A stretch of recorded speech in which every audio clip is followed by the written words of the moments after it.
What is going on, guys? Welcome back to the channel. Critical Overlord here. This will be a spoiler-free review for Oz Perkins the Monkey, which is dropping sometime next week. I believe it just comes out next Friday.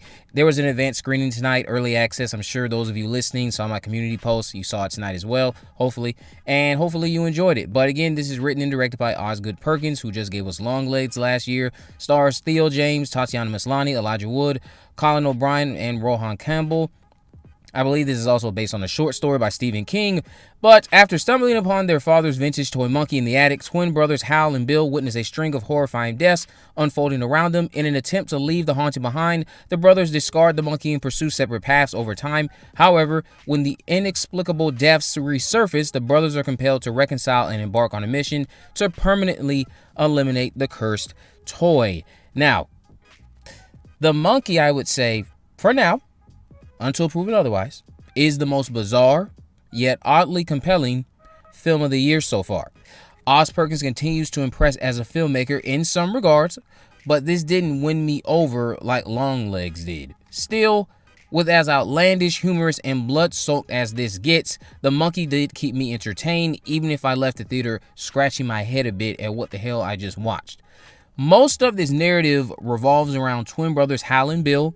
The first half of the story takes place in 1999 as their childhood is ripped apart by their deadbeat dad and a few other unfortunate occurrences tied to this toy monkey their father had. Then we jump 25 or 24 years later or so.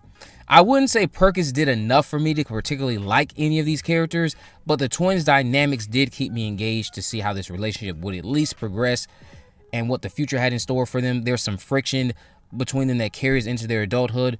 Most of the characters around them, like their aunt, their uncle, neighbors, even Bill's son Petey, and everyone else in between, are mostly forgettable.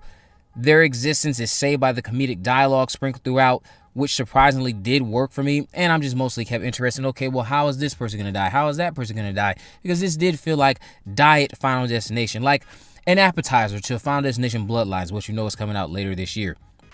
I laughed and chuckled to myself more than I'd like to admit while watching The Monkey. Perhaps my biggest gripe with the screenplay is it can try to be too philosophical with the themes of death, grief, trauma, and the common themes we've just been seeing in films like this since Jamie Lee Curtis made it trendy with the Halloween trilogy. Not poorly written, just not always engaging either. I bet if I hadn't watched Wolfman a few weeks ago, I wouldn't be saying this, but oh well, it is what it is. What kept me engaged more than anything was how Perkins handled the titular monkey, which remained shrouded in mystery from start to finish. The origins are left unexplored, so you're keeping your audience curious about the monkey without giving me any answers, and all of these batshit kills are unfolding. Very innovative, so that only heightens the experience. So, only amplifying again the monkey's intimidating presence and keeping me curious at all times. This alleged toy seemingly causes the most effed up sequence of kills I've seen from a horror film in quite a while. And again, like I stated, it feels like Diet Final Destination, like an appetizer to what we're about to get. So I'm sure Final Destination 6 is going to blow this away in terms of the kill department and how inventive and creative they will get. Anyway, the kills, though, in this movie are insane is my point.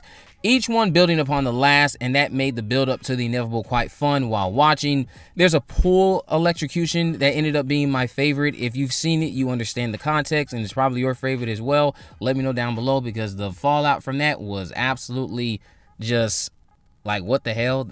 If you know, you know. I will say, in terms of the performances, Theo James delivers a wonderful dual performance as these twin brothers. Bill is more unhinged out of the two, while Hal is a little bit more reserved. Seeing him transition between these two was more than captivating. Rohan Campbell did fine. All the performances were believable. The priest, however, I would argue did feel a bit miscast. Nevertheless, Perkins does always manage to bring out solid performances from his talent. I feel Perkins did struggle to mesh horror and comedy without it coming across as not knowing what it wanted to be at times. There are quite a few occurrences while watching this where it felt as though it was having an identity crisis, and I was just like, what are we doing here? There's one scene in the end with two of our leads. They're having a heartfelt moment, and I know it wants me to take it serious, but I'm like, should I even trust this? Then, of course, it's undercut by even more humorous moments that, again, it worked, but it's just like you don't know when to fully commit. That's what it felt like. It was struggling. It didn't know when to fully commit. The family drama at times does feel a little bit out of place, and juggling that with the comedy, then the horror, and then trying to mesh it all, you didn't always nail that. That's the part that didn't really blend that well to me at all times. Still, overall, it's a competent enoughly made movie. I would have to honestly give this a 6.5 out of 10, but I'd be lying to you if I told you I liked it, because I didn't like it and I didn't dislike it. I was just entertained, and I was intrigued. I was fascinated. I was compelled to keep watching. So you did something right. I'll have to give you that. In terms of the camera work, I do appreciate the close-up shots of the monkey, which really did help set in the dread and the constant cross-cutting of shots of the monkey doing its thing with the drums and the unknowing targets that are about to inevitably die and not knowing who is going to die. That stuff always kept the suspense high and the tension built up. So again, I would give this movie a solid 6.5 out of 10. Did you guys enjoy the monkey? Let me know why or why not down in the comment section below. I again don't feel this was as good as Longlegs. What is this? This guy's giving us the Black Colt's Daughter, Hansel and Gretel, which I wasn't the biggest fan of, Longlegs, done some other stuff, and then now this. This one I would say is kind of like his biggest left swing. It's not a complete home run, but it's also not a dud. It's just one of those movies where I left the theater scratching my head, is like, what the hell did I just watch? I didn't dislike it, but I also wasn't completely in love with it. I barely liked it. It was just not poorly made. I'd have to at least say that and try to be fair in that regard. I don't think it was poorly made, but I can't see myself turning this back on in a month or two or even a year from now just for the sake of it. I can't see myself doing that. Maybe 10 years from now, I see myself turning the monkey on.